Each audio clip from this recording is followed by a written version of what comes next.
चार। आज हम पढ़ने जा रहे हैं आरटीई एक्ट 2009 का अध्याय नंबर 4। कौन सा पढ़ रहे हैं? अध्याय नंबर 4। अध्याय नंबर जो चैप्टर नंबर 4 है वो पढ़ रहे हैं। चैप्टर नंबर 4 जिसे आरटीई एक्ट का सबसे बड़ा अध्याय है। यह आरटीई एक्ट का क्या है? सबसे बड़ा अध्याय है। आरटीई एक्ट का सबसे बड़ा अध्याय है अध्याय नंबर 4। आरटीई एक्ट का सबसे बड़ा अध्याय है अध्याय नंबर 4। इसमें किस किस बात को कहेंगे? इसमें इसका अध्याय नंबर 4 कहता क्या है? विद्यालय। किसका? विद्यालय और अध्यापक। विद्यालय व अध्यापक का, विद्यालय व अध्यापकों के कर्तव्य की बात करता है। विद्यालय व अध्यापकों के कर्तव्य की बात करता है कौन? अध्याय नंबर 4। अध्याय नंबर 4 में कुल कितनी धाराएं हैं? और अध्याय नंबर 4 में कुल कितनी धारा है? धारा 12 से धारा 28 तक आती है। कितनी आती है? धारा 12 से धारा 28 तक आती है। ये आरटीई एक्ट 2009 का, आरटीई एक्ट 2009 का सबसे बड़ा अध्याय है। क्या है? सबसे बड़ा अध्याय है। सबसे बड़ा अध्याय है। सबसे बड़ा अध्याय है। ये तो आपको देखते पता चल गया होगा कि धारा 12 से धारा 28 तक आती है, तो सबसे बड़ा अध्याय तो अपने आप ही है। अब इसकी एक एक धारा के बारे में मैं आपको बताता हूँ। तो सबसे पहले रहेंगे धारा 12। धारा 12 कौन सी धारा लेंगे? धारा 12 का हम सबसे पहले चयन करते हैं। कौन सी धारा लेते हैं? धारा 12 लेते हैं। धारा 12 क्या कहती है? धारा 12 कहती है कि बालक जो बीपीएल, कौन सा? बीपीएल। बीपीएल परिवार का मीनिंग होता है ऐसे परिवार जिसकी वार्षिक आय, ऐसा परिवार जिसकी बिलो पॉवर्टी लाइन, ऐसा परिवार जिसकी वार्षिक आय, ऐसा परिवार जिसकी वार्षिक आय 2.5 लाख रुपए से कम हो। क्या? 2.5 लाख रुपए या उससे कम हो।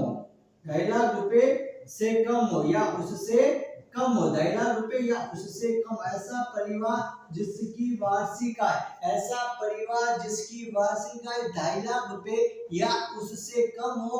अगर बालक या बालिका वो ऐसे परिवार से बिलोंग करता है जिसकी वार्षिक आय 2.5 लाख रुपए या उससे कम हो, तो ऐसे बालकों के लिए निजी विद्यालय में, कौन से विद्यालय में? ऐसे बालकों के लिए निजी विद्यालय में, निजी विद्यालय का मीनिंग कौन सा होता है? प्राइवेट स्कूल में। ऐसे बालकों के लिए निजी विद्यालय में एक प्राथमिक कक्षा में, फर्स्ट क्लास में, कौन सी क्लास में? प्राथमिक कक्षा में प्रथम क्लास के अंदर 25% सीटें, कितने प्रतिशत सीटें? 25% सीटें आरक्षित रखी जाएगी। क्या रखी जाएगी? आरक्षित रखी जाएगी, रिजर्व रखी जाएगी। मतलब किसी भी निजी विद्यालय के अंदर, ऐसे बालक जिनके परिवार की वार्षिक आय 2.5 लाख रुपए या उससे कम है, ऐसे बालक जिनके परिवार की वार्षिक आय 2.5 लाख रुपए या उससे कम है, उन बालकों के लिए निजी विद्यालय में प्राथमिक कक्षा के अंदर, प्राथमिक कक्षा में, कौन सी कक्षा? प्राथमिक कक्षा की कक्षा पहली में, कक्षा फर्स्ट के अंदर 25% सीटें आरक्षित रखी जाएगी। कितने प्रतिशत सीटें आरक्षित रखी जाएगी? 25% सीटें आरक्षित रखी जाएगी। अब नोट करके एक बात ध्यान रखना,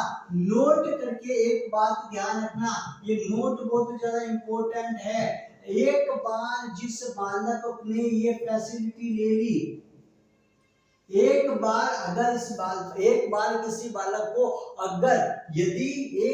किसी बालक को यह सुविधा प्राप्त हो गई और उसके बाद वो किसी अन्य विद्यालय में प्रवेश करता है, तो पुनः उसे यह सुविधा प्राप्त नहीं होगी। और एक बार किसी बालक को यह सुविधा प्राप्त हो जाती है और सुविधा प्राप्त कर लेने के बाद उसके परिवार की वार्षिक आय 2.5 लाख रुपए से अधिक भी हो जाती है, तो भी उसको ये सुविधा मिलती रहेगी जब तक वो कक्षा 8 पूरी नहीं कर लेता उस विद्यालय से, तो भी उसको ये सुविधा मिलती रहेगी। अगर एक बार बालक ने फॉर्म भरा, अगर पहली बार में बालक ने फॉर्म भरा, समझो पहली बार में बालक ने फॉर्म भरा आरटी एक्ट के तहत निजी विद्यालय में प्रवेश लेने के लिए, लेकिन उसे उस विद्यालय में प्रवेश नहीं मिला। उसका नंबर लॉटरी सिस्टम के द्वारा बालक का चयन होता है। लॉटरी सिस्टम के द्वारा बालक का चयन होता है, और लॉटरी सिस्टम के द्वारा जब बालक का चयन होता है, उस चयन लिस्ट में उस बालक का नंबर नहीं आया, उस चयन लिस्ट में उस बालक का नंबर नहीं आया। एक बार वंचित रह जाने के बाद में क्या वो अगली क्लास में प्रवेश लेते समय अगले साल क्या इस आरक्षण के लिए अप्लाई कर सकता है? नहीं कर सकता। अगले साल अप्लाई नहीं कर सकता है। सिर्फ और सिर्फ कक्षा पहली के अंदर सिर्फ और सिर्फ फर्स्ट क्लास की 25% सीटें आरक्षित रहती है, अगली क्लास की नहीं रहती है। तो सिर्फ और सिर्फ फर्स्ट क्लास के लिए ये अप्लाई कर सकता है, और फर्स्ट क्लास के लिए अप्लाई करते टाइम वो एक बार चूक जाता है तो अगली बार में उसको इस रिजर्वेशन का फायदा नहीं मिलेगा, इस आरक्षण का उसे फायदा नहीं मिलेगा, इस आरक्षण का उसे फायदा नहीं मिलेगा। तो ये बात आपको समझ में आ गई होगी। अगर ये बात समझ में नहीं आई है तो एक बार मैं पुनः बता देता हूँ। इस धारा का प्रावधान प्रत्येक निजी विद्यालय के प्रथम कक्षा की कुल सीटों का 25% सीटें सभी बालकों के लिए आरक्षित रखी जाएगी। तो इस बालक का ये प्रावधान है कि प्रत्येक बालक जिसके परिवार की वार्षिक आय 2.5 लाख रुपए या उससे कम है, उन परिवार से संबंधित बालकों के लिए प्रत्येक निजी विद्यालय के अंदर जो आरटी एक्ट के अंदर रजिस्टर्ड है, उनके अंदर प्रथम कक्षा की 25% सीटें रजिस्टर्ड रखी रहेगी, आरक्षित रखी रहेगी उन बालकों के लिए, और उन बालकों का चयन लॉटरी सिस्टम के द्वारा होगा। उन बालकों का चयन कौन से सिस्टम से होगा? लॉटरी सिस्टम से उन बालकों का चयन होगा। कौन से सिस्टम से होगा? लॉटरी सिस्टम के द्वारा उन बालकों का चयन किया जाएगा। कौन से सिस्टम के द्वारा? लॉटरी सिस्टम के द्वारा उन बालकों का चयन किया जाएगा।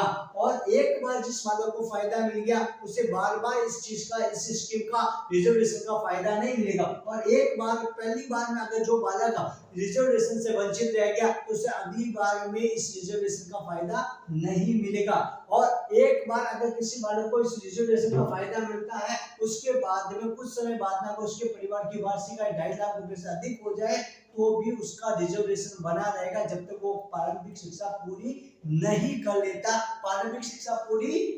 लेता। धारा 12 का ये प्रावधान है। किसका प्रावधान है? धारा 12 का ये प्रावधान है। तो धारा 12 आगे समझ में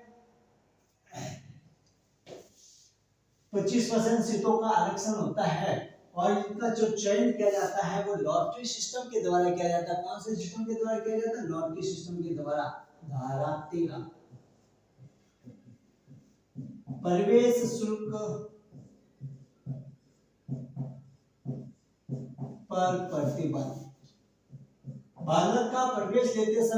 बालक बालिकाओं का विद्यालय में प्रवेश लेते समय उनसे किसी भी प्रकार का कोई भी एडमिशन फीस वसूल नहीं की जाएगी, प्रवेश शुल्क वसूल नहीं किया जाएगा। कौन सा शुल्क वसूल नहीं किया जाएगा? प्रवेश शुल्क वसूल नहीं किया जाएगा। कौन सा शुल्क वसूल नहीं करेंगे? प्रवेश शुल्क वसूल नहीं किया जाएगा। धारा 14। अब धारा 14 कहता है आयु प्रमाण पत्र के बिना, ध्यान से सुनो, आयु प्रमाण पत्र मतलब डॉक्यूमेंट के बिना, क्या बिना? डॉक्यूमेंट या दस्तावेज के बिना, डॉक्यूमेंट के बिना, आयु प्रमाण पत्र के बिना प्रवेश नहीं, आयु प्रमाण पत्र के बिना प्रवेश नहीं। बट क्या प्रवेश से वंचित रख सकते हैं? प्रवेश से वंचित भी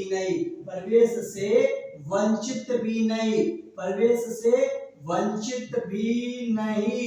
डॉक्यूमेंट नहीं है तो आप उसको प्रवेश से वंचित नहीं रख सकते। तो डॉक्यूमेंट के रूप में क्या लेंगे? माता पिता से सत्यापन पत्र ले सकते हैं, आंगनवाड़ी का दस्तावेज ले सकते हैं, अस्पताल की पर्ची का उपयोग कर सकते हैं, आंगनवाड़ी का प्रमाण पत्र ले सकते हैं, या माता पिता से सत्यापित करा के कोई भी दस्तावेज ले सकते हैं, पर आयु प्रमाण पत्र अगर नहीं होने के आधार पर आप उसको प्रवेश से वंचित नहीं कर सकते। आयु प्रमाण पत्र के बिना प्रवेश नहीं दे सकते, तो आयु प्रमाण पत्र के बिना प्रवेश से वंचित भी नहीं किया जा सकता है। मतलब आप किसी न किसी दस्तावेज के आधार पर आप उनके माता पिता का सत्यापन पत्र लेके भी आप उनको वो सत्यापन लेके भी बालक को प्रवेश देना होगा। आप ये नहीं कह सकते कि बेटा तेरे पास डॉक्यूमेंट नहीं है, अब तू हमारे विद्यालय में नहीं पढ़ सकता। ऐसी बात आप बालक बालिकाओं के लिए को नहीं कह सकते। आप ऐसी बात बालक बालिकाओं को नहीं कह सकते। आपको उन्हें तो प्रवेश देना ही होगा। क्या देना होगा? प्रवेश उन्हें देना होगा। डॉक्यूमेंट के आधार पर आप प्रवेश देने से इनकार नहीं कर सकते कि भैया तेरे पास डॉक्यूमेंट नहीं तो हम तेरे को प्रवेश नहीं देंगे, ऐसा बालक बालिका को नहीं कह सकते हैं। तो धारा 14 हो गई पूरी। धारा 14 क्या कहती है? डॉक्यूमेंट बिना भी प्रवेश, बिना डॉक्यूमेंट भी प्रवेश, दस्तावेजों के बिना भी आपको प्रवेश दिया जा सकता है। धारा 15 क्या कहती है? धारा 15 कहती है प्रवेश तिथि का विस्तारण, प्रवेश तिथि का विस्तारण, प्रवेश तिथि का विस्तारण, प्रवेश तिथि का विस्तारण, प्रवेश तिथि का विस्तारण अधिकतम 6 माह तक किया जा सकता है। कितना किया जा सकता है? अधिकतम 6 माह तक, अधिकतम 6 माह तक, अधिकतम 6 माह तक डाइस का फॉर्म भरने की तिथि तक। मतलब अधिकतम प्रवेश तिथि का विस्तार, प्रवेश तिथि को बढ़ाया जा सकता है। अरे प्रवेश तिथि को बढ़ाया जा सकता है। प्रवेश तिथि को कब तक बढ़ाया जा सकता है? प्रवेश तिथि को बढ़ाया जा सकता है अधिकतम 6 माह तक बढ़ाया जा सकता है डाइस फॉर्म भरने तक। डाइस का जो फॉर्म भरा जाता है उस तक अधिकतम 6 माह, प्रवेश तिथि का विस्तार अधिकतम 6 माह तक बढ़ाया जा सकता है। और उसके बाद भी बालक को प्रवेश देने से मना नहीं करेंगे। परिस्थिति के आधार पर हम बालक को प्रवेश दे सकते हैं। बालक की परिस्थिति को मद्देनजर रखते हुए उसके बाद भी बालक को प्रवेश दिया जा सकता है। मतलब बालक को एडमिशन कब तक दे सकते हैं? बालक को एडमिशन दे सकते हैं एडमिशन की क्लोजिंग डेट तक, लेकिन उसके बाद में क्या बालक को प्रवेश दिया जा सकता है? हाँ, प्रवेश तिथि को बढ़ाकर हम 6 माह तक बढ़ा सकते हैं। प्रवेश तिथि को बढ़ा के कहां तक बढ़ा सकते हैं? 6 माह तक। लेकिन उसके बाद में भी बालक को प्रवेश दिया जाएगा, उसके बाद में भी बालक को प्रवेश दिया जाएगा। कब तक बाद में बालक को प्रवेश दिया जाएगा? बाद में भी बालक को प्रवेश दिया जाएगा उसकी परिस्थिति के आधार पर। उसकी परिस्थिति के आधार पर उसे शिक्षा से वंचित नहीं रखा जाएगा, उसे शिक्षा से वंचित नहीं रखा जाएगा, उसे शिक्षा से वंचित नहीं रखा जाएगा। धारा 13 हो गई, 14 हो गई और 15 हो गई। अब हमारे पास आएगी 2 महत्वपूर्ण धाराएं जिसे बालकों के लिए स्वर्ग कहा गया है और दोनों ही इंपॉर्टेंट है। धारा 16 और धारा 17। धारा 16 कहती है नो फेल, धारा 17 कहती है 17 पे खतरा है। अरे बालक के लिए नहीं रे, ये बालक के लिए नहीं है खतरा, ये अध्यापक के लिए खतरा है। मतलब नो पीटना, अगर आप तुमने पीटा बालक को तो तुम्हारे लिए खतरा होगा। तो धारा 16 क्या कहती है? धारा 16 कहती है प्रारंभिक शिक्षा से वंचित नहीं रखना। बालक बालिका को प्रारंभिक शिक्षा से वंचित, प्रारंभिक शिक्षा से वंचित नहीं रखा जा सकता। प्रारंभिक शिक्षा से वंचित नहीं रखना बालक बालिका को। कौन से बालक बालिका? किसको? बालक बालिका को। किसको? बालक बालिका को प्रारंभिक शिक्षा से वंचित नहीं रखा जा सकता। वंचित नहीं रखना। लेकिन याद रखना इसमें चेंज हुआ है और ये पूछा भी गया है जो इसमें चेंज हुआ है। नोट करके एक बात याद रखना, 2019 से। कब से? सन 2019 से। कब से? 2019 से। कब से? 2019 से। कौन सी 19 से? जनवरी 2019 से। कब से? जनवरी 2019 से। जनवरी 2019 से केंद्र सरकार ने अधिसूचना जारी करके, केंद्र सरकार ने अधिसूचना जारी करके यह तय किया है, अधिसूचना जारी करके जारी करके यह स्पष्ट किया है, यह स्पष्ट किया है, यह स्पष्ट किया है कि राज्य सरकार, कौन सी सरकार, राज्य सरकार चाहे तो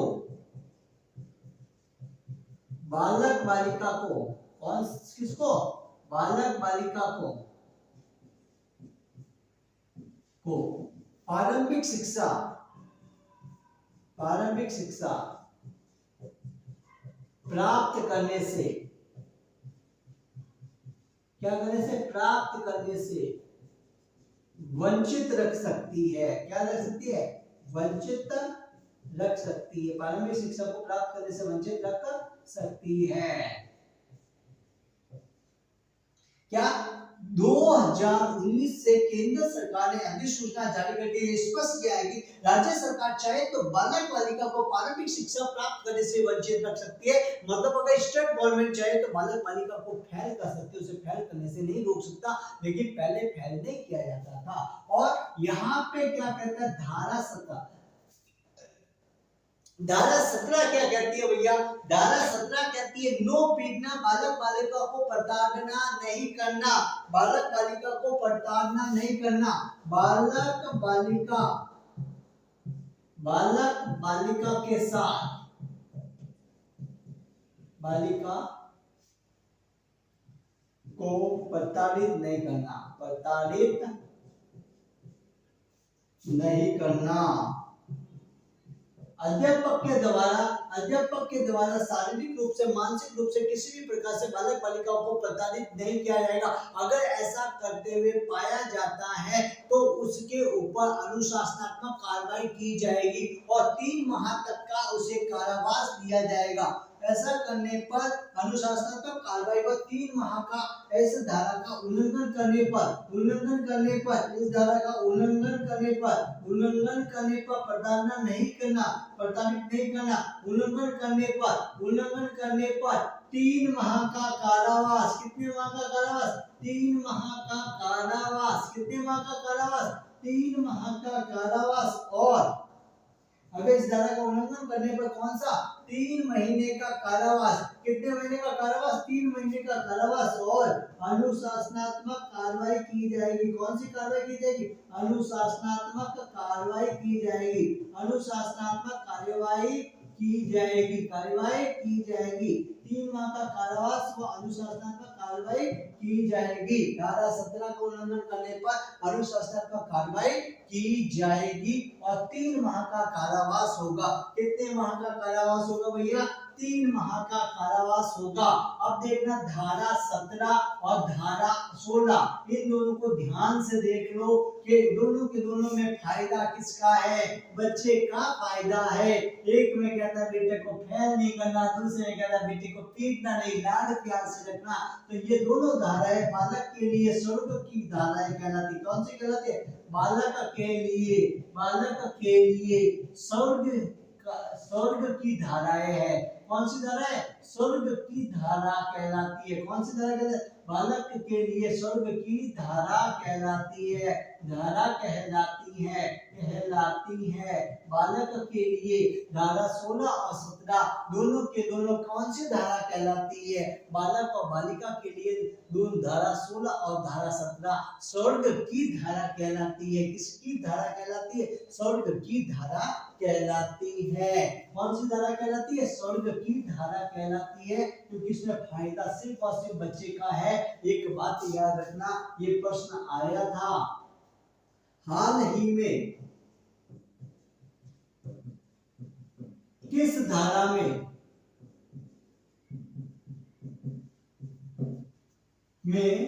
संशोधन हुआ है,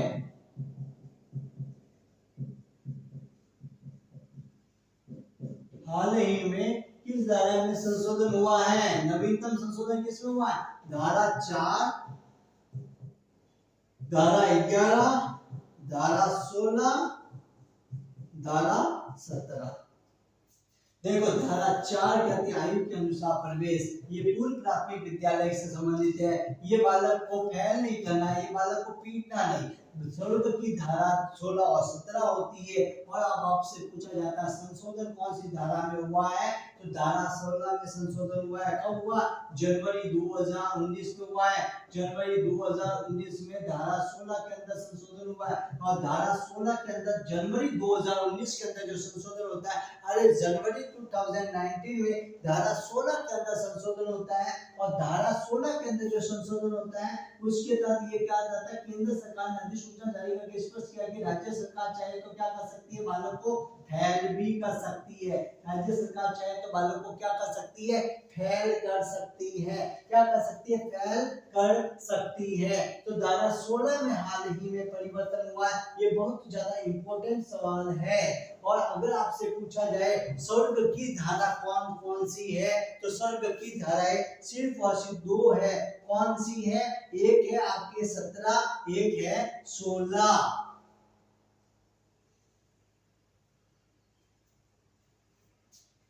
धारा 18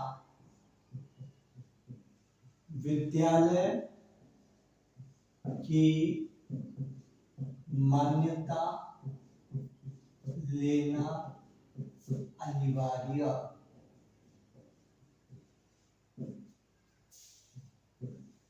स्कूल, अगर आपको स्कूल चलाना है तो स्कूल चलाना है तो मान्यता होनी चाहिए। स्कूल चलाना है तो मान्यता होनी चाहिए। आप स्कूल में पढ़ने जाओगे तो आपको पहले देखना है कि उस स्कूल की मान्यता है या नहीं है। अगर मान्यता नहीं है, धारा का उल्लंघन करता है तो 1 लाख रुपए तक का फाइन लगाया जाएगा। बिना मान्यता के विद्यालय चलाने पर 1 लाख रुपए तक का जुर्माना लगाया जाएगा। विद्यालय को मान्यता के साथ चलाया जाना चाहिए। अगर आप विद्यालय चलाते हो तो विद्यालय है तो मान्यता लो। बिना मान्यता के विद्यालय नहीं चलेगा। विद्यालय चलाना है तो मान्यता लो, बिना मान्यता के विद्यालय नहीं चलेगा। अगर विद्यालय चलाते हो ऐसा करने पर 1 लाख रुपए तक का जुर्माना होगा। अरे भैया कितने लाख रुपए तक का जुर्माना होगा, 1 लाख रुपए तक का जुर्माना होगा। धारा 19 कहती है मानकों के अनुसार विद्यालय को चलाना। मानकों के अनुसार, अरे किसके अनुसार, मानकों के अनुसार। मानक किसको कहते हैं, स्टैंडर्ड्स के अकॉर्डिंग, स्टैंडर्ड्स या नॉर्म्स के अकॉर्डिंग। मतलब प्रत्येक विद्यालय के अंदर एक रैंप होना चाहिए। क्या होना चाहिए, प्रत्येक विद्यालय में रैंप होना चाहिए, एक एचएम का कक्ष होना चाहिए। और प्रत्येक कक्षा के लिए अलग अलग कक्ष की व्यवस्था होनी चाहिए। अलग अलग कक्ष की व्यवस्था होनी चाहिए। खेल का मैदान होना चाहिए, एक पुस्तकालय होना चाहिए, शौचालय की व्यवस्था होनी चाहिए। जो मानक तय किए गए उन मानकों के अनुसार विद्यालय चलाया जाना चाहिए। अगर उन मानकों के अनुसार विद्यालय नहीं चलाया जाता है तो विद्यालय की मान्यता मानकों के अनुसार चलाया जाएगा। मानकों के अनुसार चलाना चाहिए। कैसे चलाना चाहिए, मानकों के अनुसार चलाना चाहिए विद्यालय। मानकों के अनुसार विद्यालय चलाना चाहिए। विद्यालय मानकों के अनुसार नहीं चलाने पर, मानकों के अनुसार विद्यालय नहीं चलाने पर विद्यालय की मान्यता रद्द कर दी जाएगी। क्या कर दी जाएगी, विद्यालय की मान्यता रद्द कर दी जाएगी। विद्यालय की मान्यता रद्द कर दी जाएगी। मान्यता रद्द कर दी जाएगी। विद्यालय की मान्यता रद्द कर दी जाएगी। क्या कर दी जाएगी, विद्यालय की मान्यता रद्द कर दी जाएगी। आप नए विद्यालय की परमिशन लेते हो तो परमिशन लेने के 3 वर्ष के अंदर, कितने वर्ष के अंदर, 3 वर्ष के अंदर आपको मानकों के अकॉर्डिंग विद्यालय को स्थापित करना होगा और मानकों के अनुसार ही विद्यालय को चलाना होगा। अगर मानकों को आप फॉलो नहीं करते, स्टैंडर्ड्स और नॉर्म्स को फॉलो नहीं करते हो तो आपके विद्यालय की मान्यता को रद्द कर दिया जाएगा। ये धारा 19 ये कहती है। और मानकों में परिवर्तन करने का अधिकार सिर्फ और सिर्फ केंद्र सरकार को होगा। किसको होगा, धारा 20 कहती है। कौन सी धारा कहती है, मानकों में परिवर्तन करने का अधिकार। मानकों में परिवर्तन करने का अधिकार केंद्र सरकार को होगा। किसको होगा, विद्यालय के मानकों में परिवर्तन करने का अधिकार केंद्र सरकार को होगा। केंद्र सरकार विद्यालय के मानकों में परिवर्तन करने का अधिकार, विद्यालय के मानकों में परिवर्तन अब ये मैं बता रहा हूँ विद्यालय के मानक में ही नहीं, अब मैं बता देता हूँ कि विद्यालय के मानकों में जो परिवर्तन होगा, ये परिवर्तन केंद्र सरकार अधिसूचना जारी करके करेगी। केंद्र सरकार अधिसूचना जारी करके करेगी। केंद्र सरकार अधिसूचना जारी करके करेगी। अधिसूचना जारी करके करेगी। अधिसूचना जारी करके करेगी। जारी करके करेगी। करके करेगी। अब आपको पूछे विद्यालय के मानकों में परिवर्तन करने का अधिकार कौन सी सरकार का है, राज्य सरकार का या केंद्र सरकार का है? तो धारा 20 कहती है केंद्र सरकार का, और केंद्र सरकार अधिसूचना जारी करके करेगी। तो दैट मींस तो मानकों में परिवर्तन करने का अधिकार जैसे मानक कहाँ पे लिखे हुए, आरटी एक्ट 2009 में लिखे हुए। तो आरटी एक्ट 2009 के अंदर कुछ ऐड करना या कुछ घटाने का काम अधिसूचना जारी करके कौन कर सकती है, केंद्र सरकार कर सकती है। कौन कर सकती है? तो राइट टू एजुकेशन एक्ट 2009 में कुछ जोड़ना है, कुछ घटाना है, तो उसका काम भी मतलब मानकों से रिलेटेड कुछ जोड़ना है, कुछ घटाना है, स्टैंडर्ड और नॉर्म्स के रिलेटेड कुछ जोड़ना या घटाना है, तो उसके संबंध में अधिसूचना जारी करके केंद्र सरकार के द्वारा मानकों में परिवर्तन किया जाता है। तो मानकों में परिवर्तन किसके द्वारा किया जाता है? अधिसूचना में परिवर्तन, अधिसूचना में जारी करके परिवर्तन किया जाता है केंद्र सरकार के द्वारा। हमने धारा 20 तक पढ़ लिया है, धारा 20 तक पढ़ लिया है। तो अब ये चैप्टर काफी लंबा है, अगला पोर्शन हम अगली नेक्स्ट क्लास के अंदर करेंगे, जो 21 से लगाकर आपके 30 तक करेंगे, जिसमें से अध्याय 4 भी हो जाएगा, अध्याय 5 भी हो जाएगा। अब मैं आपको सारे के सारे जो हमने अब तक पढ़ा है एक बार में ही सारा का सारा क्वेश्चन रिवाइज करवा देता हूँ, फिर हम आगे की बात करेंगे। तो पहली बात तो मैं कहता हूँ धारा 1 कहती है नाम क्या है, आरटीई एक्ट तुम्हारा। अरे नाम क्या है, आरटीई एक्ट। घर का पता दो, परिभाषा दे दो। क्या दे दो? घर का पता दो, परिभाषा दे दो। अरे 3 कहता है, बालक कहता है मैया मैं तो नहीं पढ़ू पैया लागे, गवर्नमेंट ने कह दिया फीस फ्री, आजा बेटा पढ़ ले। कहते हैं कि खाला खा ले बेटा मूंगफली, तो गवर्नमेंट कहती है आजा बेटा पढ़ ले। अब पढ़ने के लिए जैसे विद्यालय है तो आयु के अनुसार प्रवेश, आयु के अनुसार प्रवेश। अरे प्रवेश कैसे दो? एज के अकॉर्डिंग दे दो, आयु के अनुसार प्रवेश। बालक को प्रवेश दिया, स्कूल गया, दूसरे दिन दौड़ा लगा, पहले दिन गया तो दूसरे दिन नाटक करता, दूसरे दिन नाटक कर दिया कि भैया मुझे टीसी दे दो। क्या दे दो? टीसी दे दो। पूछा बेटा टीसी क्यों लेना? कि स्कूल आगे है, इतना दूर नहीं जाता। तो गवर्नमेंट ने कहा विद्यालय में बनाऊंगा तेरे घर के पास। क्या बनाऊंगा? विद्यालय में बनाऊंगा तेरे घर के पास। विद्यालय बनाने की जिम्मेदारी एप्रोप्रिएट गवर्नमेंट की और लोकल गवर्नमेंट की होती है, स्टेट गवर्नमेंट की। लोकल गवर्नमेंट या स्टेट गवर्नमेंट मिलकर विद्यालय की व्यवस्था करेंगे। अरे व्यवस्था करते हैं तो 1 से 5 तक का विद्यालय 1 किलोमीटर के दायरे में और 6 से 8 तक का विद्यालय 3 किलोमीटर के दायरे में, राजस्थान में ये 2 किलोमीटर के दायरे में व्यवस्था करने की बात कह दी। करने के लिए फिर हमने कहा भैया करने के लिए क्या चाहिए? पैसा चाहिए। क्या चाहिए? वित्तीय अनुपात, पैसा। पैसा कौन देगा? Central government. स्टेट गवर्नमेंट कितना? 60:40 है, यह अनुशंसा अनुपात है। प्रस्तावित अनुपात अक्षर अनुपात 32 है।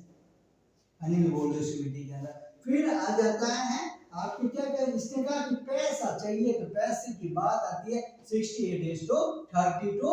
आपके अनुशंसा नहीं प्रस्तावित अनुपात है, और आपके ये वाला अनुपात कौन सा है? ये जो आपके अनुशंसा अनुपात कौन सा? हाँ मैं ये पूछा अनुशंसा अनुपात कौन सा है? अनुशंसा अनुपात कौन सा? फटाफट बताओ भाई कमेंट सेक्शन में, तो फटाफट बता दो अनुशंसा अनुपात कौन सा है।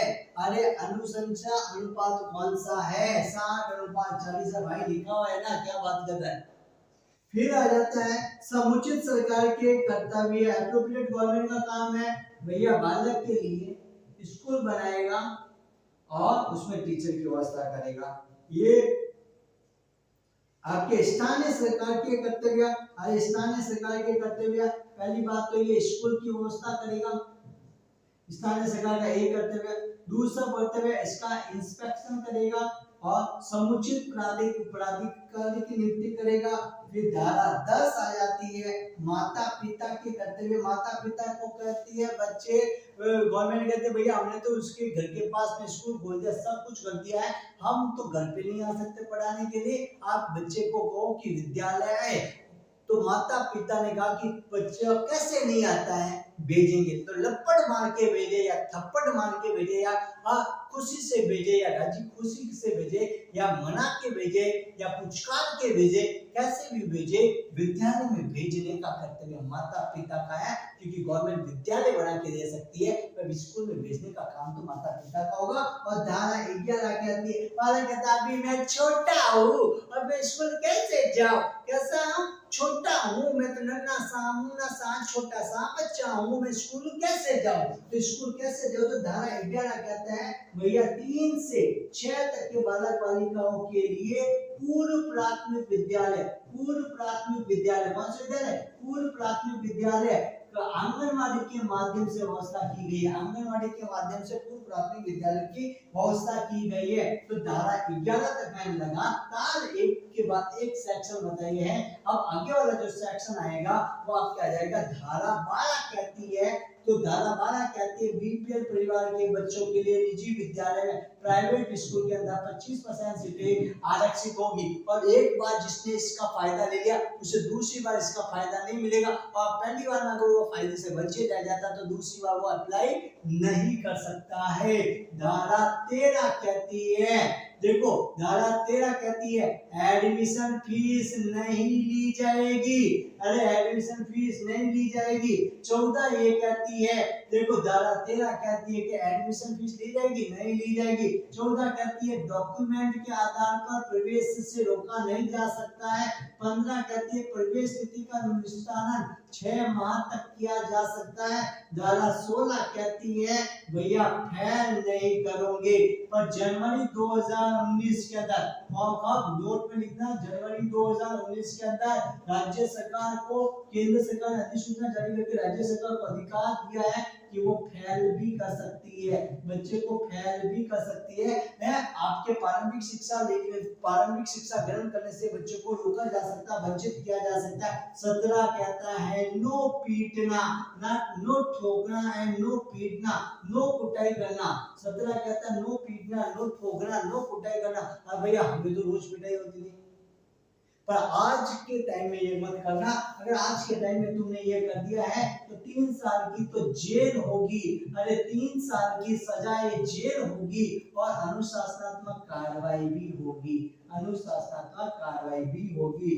धारा 18 कहती है भैया स्कूल लेनी है, स्कूल चलानी है, क्या चलानी है, अरे भैया स्कूल चलानी है तो मान्यता लो, बिना मान्यता के चलाओगे तो 1 लाख रुपए तक का जुर्माना लगेगा, और जब ये गलती दोहराओगे तब ये आपके जुर्माना लगता रहेगा। फिर स्टैंडर्ड्स के अकॉर्डिंग स्कूल अगर आपका स्टैंडर्ड पूरा नहीं करती है तो 3 वर्ष के अंदर मानकों के अकॉर्डिंग स्टैंडर्ड पूरा स्कूल को करना होगा। अगर स्कूल ऐसा करने में असक्षम होती है, ऐसा नहीं कर पाती है, तो स्कूल की मान्यता हो जाएगी क्या, रद्द हो जाएगी। स्कूल की मान्यता क्या हो जाएगी, रद्द हो जाएगी। और धारा 20 ये कहती है भैया मानक में परिवर्तन अधिसूचना जारी करके, कौन सी सूचना, अधिसूचना जारी करके, और अधिसूचना जारी करके केंद्र सरकार द्वारा किया जाता है, केंद्र सरकार द्वारा किया जाता है। मानकों में परिवर्तन अधिसूचना जारी करके केंद्र सरकार के द्वारा किया जाता है। धारा 20 तक मैंने बता दिया है। अध्याय नंबर 1 मैंने आपको पूरा का पूरा करवा दिया है। अध्याय नंबर 2 मैंने आपको पूरा का पूरा करवा दिया है। अध्याय नंबर 3 मैंने पूरा का पूरा करवा दिया है। अध्याय नंबर 4 आपके इन प्रोग्रेस है। अध्याय नंबर 4 इन प्रोग्रेस है, जिसमें धारा 12 से लगा के मैंने 20 तक एक सेक्शन, एक पोर्शन मैंने करवा दिया है। कल मैं आपको करवा दूंगा 21 से लगाकर 28 तक का ये अध्याय नंबर 4, और आपके 32 और 30 का एक अध्याय नंबर 5 भी पूरा करवा दूंगा। फिर आपके 6 और 7 एक क्लास के जो अध्याय बचेंगे, सिर्फ एक क्लास का काम है। उसके बाद में आपका आरटीई एक्ट 2009 कंप्लीट हो जाएगा। उसके बाद में एक पूरी की पूरी आरटीई एक्ट की एक धमाकेदार क्लास होगी जिसके अंदर पूरा का पूरा आरटीई एक्ट का रिवीजन होगा। उसके बाद में इसके कुछ इंपॉर्टेंट सवाल होंगे जो अब तक कई एग्जामों में आ चुके, जो वन लाइनर टाइप के क्वेश्चंस होंगे और ऑब्जेक्टिव टाइप के क्वेश्चंस होंगे, वो मैं आपको करवाऊंगा। उसके बाद में आरटीई एक्ट का हमेशा के लिए मैं आपको बंद कर दूंगा, ठीक है। तो अब हम मिलेंगे अगली नेक्स्ट क्लास के अंदर, तब तक के लिए आपसे एक निवेदन है कि आप लाइक कर दीजिए, शेयर कर दीजिए और सब्सक्राइब कर दीजिए हमारे चैनल को, ताकि आपको आगे के दूसरे सब्जेक्ट के बारे में भी जानकारी मिलती रहे। ठीक है, हम मिलते हैं अगली नेक्स्ट क्लास के अंदर।